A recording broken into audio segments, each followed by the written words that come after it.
அனைவருக்கும் வணக்கம். நம்மளோட 90ஸ் 80ஸ்ன்னு வச்சுக்கோங்களேன். அந்த காலகட்டத்தில் நம்பூர் கிராமத்தில் பால்வாடி, அதாவது அங்கன்வாடி கண்டிப்பாக இருந்திருக்கும். நம்மள பல பேர் பால்வாடியில் தான் ஃபஸ்ட்டு காலடி எடுத்து வச்சு நம்மளோட பள்ளி கல்வியை ஸ்டார்ட் பண்ணியிருப்போம். இந்த காலத்தில் கிண்டர் கார்டன்றது வந்து தெருவுக்கு ஒன்று வந்துருச்சு. ஆனால் எங்களோட கிராமத்துக்கு ஒரே ஒரு பால்வாடி தான் இருந்தது. அங்கே நாங்கள் எல்லாரும் எப்படி எங்களோட அந்த மழலை பருவத்தை கொண்டாடி மகிழ்ந்தோன்றது தான் இந்த கதையில் நான் சொல்ல போகிறேன். ஒரு அழகான கிராமங்க. அதாவது கிராமம்ன்றது வந்து எங்களோட கிராமம் வந்து மெயின் ரோடு கனெக்டிவிட்டியாக இருக்கிற ஒரு கிராமம். அதாவது அந்த மெயின் ரோட்ல வந்து பலவிதமான பஸ்ஸுங்க. அந்த பஸ்ஸுங்க வந்து நேரா வந்து மோஸ்ட்லி வந்து செங்கல்பட்டு, மெட்ராஸு இந்த ரூட் பஸ்ஸஸ் எல்லாமே வந்து எங்கள் ஊரை கிராஸ் பண்ணி தான் போகும். ஸோ மெயின் ரோட்லேருந்து கொஞ்சம் தூரம் நடந்து வந்தாலே எங்கள் ஊர் பால்வாடி வந்துடும். அந்த பால்வாடி ஒரு காலத்தில் கல்யாண சத்திரமா இருந்ததாகவும், அதுக்கப்புறமா அது அங்கன்வாடியா மாறினதாகவும் அம்மா சொல்லி நான் கேள்விப்பட்டிருக்கேன். காலையில 9:30 மணிக்கு பால்வாடியோட ஸ்டார்ட்டிங் டைம். அதாவது ஓப்பனிங் டைம் சொல்லுவோம் இல்லைங்களா? அந்த மாதிரி. மதியம் ஒரு 2 மணி வாக்குல முடிஞ்சிடும். காலையில கிளம்பும்போதே பல நாள் அழுதுகிட்டு தான் கிளம்பியிருக்கிறேன். எனக்கு நினைவு தெரிஞ்சு. ஏன்னா, என்ன ஏன் கூட்டின்னு போய் பால்வாடில விட்டாங்கன்றதுக்கு விட எனக்கே நல்லா தெரியும். ஏன்னா, வீட்ல தொல்லை தாங்க முடியலன்னு தான். பால்வாடிக்கு ரெடி ஆகுறதுன்றது வந்து நீங்க நினைச்சு பாருங்க. நல்லா முகம் ஃபுல்லா பவுடர் அப்பின்னு அப்பிடுவாங்க. ரெட்டை குடுமி போட்டுருவாங்க. கனகாம்பரமோ மல்லியோ இருந்ததுன்னா அந்த குடும்பியில அழகா சுத்தி விட்டுடுவாங்க. கண்டிப்பா என்னோட நெத்தியிலயும் கன்னத்துலயும் 25 பைசா அளவுக்கு மை இருக்கும். ஆனா இந்த மை விடுற பழக்கம் எங்க அம்மாக்கு எங்க வந்துச்சுன்னு தெரியலங்க. என்னோட ஃபர்ஸ்ட் ஸ்டாண்டர்ட் ஃபோட்டோல கூட இப்ப எடுத்து பார்த்தாலும், நான் கன்னத்துல நல்லா ஒரு மை கன்னத்துலயும் நெத்திலயும் மை வச்சுக்கிட்டு தான் ஈன்னு போஸ் குடுத்துட்ருக்கேன். சரி, பால்வாடிக்கு கிளம்பியாச்சு. ஒரு ஜோல்னா பை இருந்தது அப்போ. ஒரு சில நாள் அந்த பை நான் எடுத்துட்டு போயிருக்கேன். இல்லைன்னா வந்து மஞ்சப்பை. மஞ்சப்பையில பலகை ஸ்லேட் இருக்கு இல்லைங்களா? மரப்பலகையும் 2, 3 பலப்பத்தையும் போட்டு குடுத்து அனுப்பிச்சிடுவாங்க. ஆனா, நான் பலப்பம் சாப்பிடுற பழக்கம் எனக்கு அப்ப பால்வாடியிலே வந்துச்சு. ஏன்னா, அந்த 2, 3 பலப்பத்தையும் நான் வந்து பல நாள் வந்து யூஸ் பண்ணதில்ல. பல நாள் வந்து ஸ்நாக்ஸ் மாரி கடிச்சு கடிச்சு சாப்பிட்ருக்கேன். எனக்கு பலப்பம் சாப்பிட்றது ரொம்ப பிடிக்கும். நீங்களும் பலப்பம் சாப்பிட்ருக்கீங்க அப்படின்னீங்கன்னா, கமெண்ட்ல ஷேர் பண்ணுங்க. பால்வாடிக்கு ரெடி ஆயிட்ட உடனே அம்மா ஒரு குரல் குடுப்பாங்க பாட்டிக்கு. எங்கேயோ இருக்கிற பாட்டிக்கு அந்த குரல் எப்படி கேட்கும்னு தெரியாது. அடுத்த 2வது நிமிஷம் பாட்டி டான்னு ஆஜராயிடுவாங்க. "வா கண்ணு, போயிட்டு வந்துடலாமா? நீ நீ போயிட்டு பால்வாடில விளையாடிட்டே இரு. மதியம் பாட்டி வந்து உன்னை நான் கூட்டிட்டு வந்துடுறேன். சரியா?" அப்படின்னு ஒரு கன்வின்சிங்கோட தான் என்னை கைப்பிடிச்சு பால்வாடிக்கு கூட்டிட்டு போவாங்க.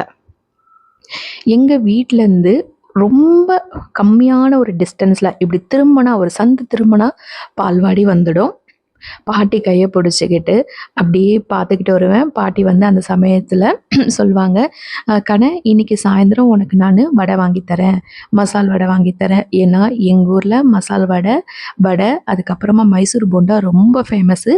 ஒரு பாட்டி தாத்தா டெய்லர் கடைக்கு கீழே உட்காந்து சாயந்தரம் வாக்கில் சுட சுட சுட போட்டு கொடுப்பாங்க.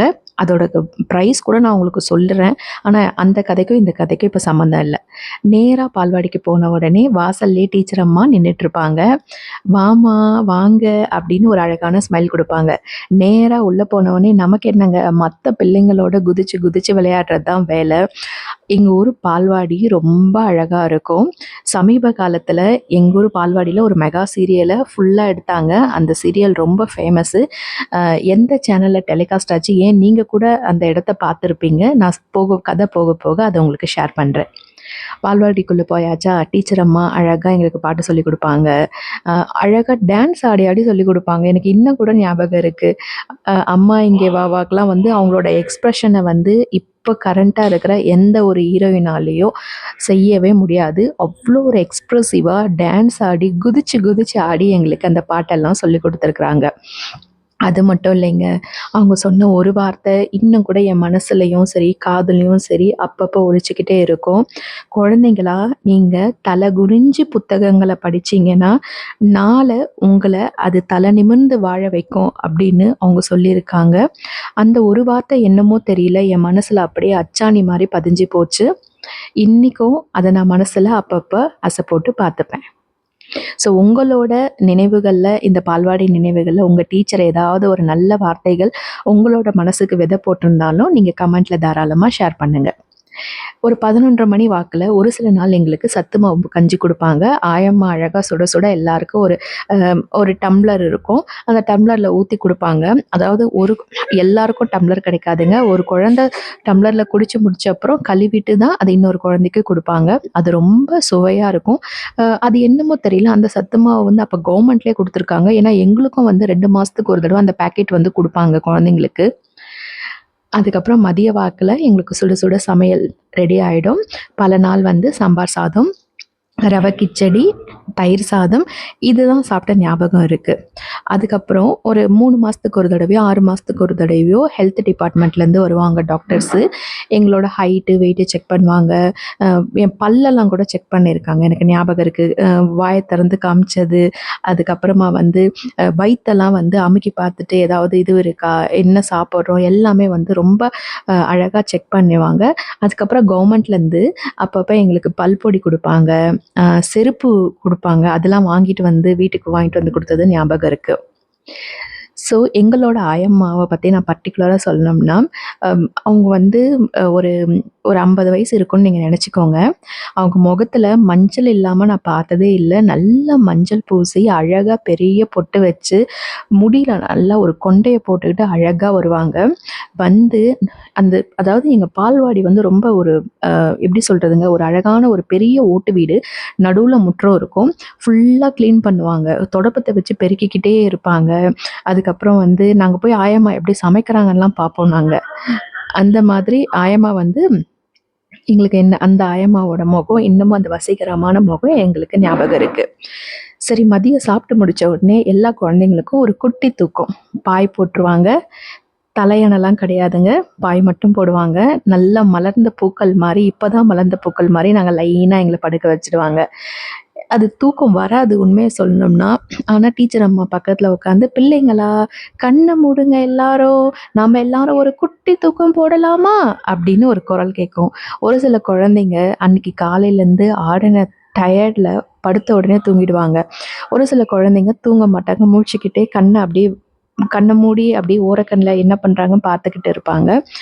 ஸோ, அதுக்கப்புறமா யாருமே தூங்கல, ரொம்ப வந்து அமர்க்களம் பண்றேன்னா, எல்லாரையும் ஸ்ட்ரிக்ட்டா கண்ண மூட சொல்லிட்டு, எங்க டீச்சர் அம்மா கதை சொல்ல ஆரம்பிப்பாங்க.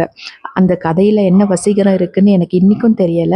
கதை சொல்ல ஆரம்பிச்ச ஒரு 4, 5 நிமிஷத்துல நான் கண்ண மூடி சொர்க்கத்துக்கே போயிடுவேன். அப்படி ஒரு தூக்கம் தள்ளிடும். 2 இல்ல 2:30 மணி வாக்குல எங்களோட பால்வாடி டைம் முடிஞ்சது. அவங்கவங்களோட அப்பா, அம்மாவோ இல்ல பாட்டி, தாத்தாவோ எங்கள அழகா வந்து கூட்டிட்டு போயிடுவாங்க. சரி, இப்ப எங்களோட பால்வாடி இப்போ எப்படி இருக்குன்னு நீங்க பார்க்கணும்னா, நான் உங்களுக்கு சொல்றேன். ஒரு 2019 வாக்குல நெனைக்கிறேன். 2019 இல்லன்னா 20ஆம் வருஷமா இருக்கும். கலர்ஸ் சேனல் இருக்கு இல்லைங்களா? தமிழ்ல கலர்ஸ் சேனல்ல தறி அப்படின்னு ஒரு சீரியல் ஒளிபரப்பாச்சு. அந்த தறியோட ஹீரோயின் இருந்த வீடு தான் எங்களோட பால்வாடி. உங்களுக்கு ரெஃபரன்ஸ் வேணும்னா கூகுள்லயோ இல்ல யூடியூப்ல கூட அந்த தறி சீரியல் உருவான கதைன்னு ஒரு வீடியோ இருக்கு. அதுல அந்த ஹீரோயின் பேட்டி குடுப்பாங்க. போய் பாருங்க. அதுதான் எங்களோட பால்வாடி. என்னோட கதை உங்களுக்கு பிடிச்சிருந்ததுன்னா, ப்ளீஸ் சப்போர்ட் மீ. இன்னும் அழகழகான கதைகளோட அடுத்தடுத்த வீடியோல உங்கள நான் சந்திக்கிறேன். நன்றி. வணக்கம்.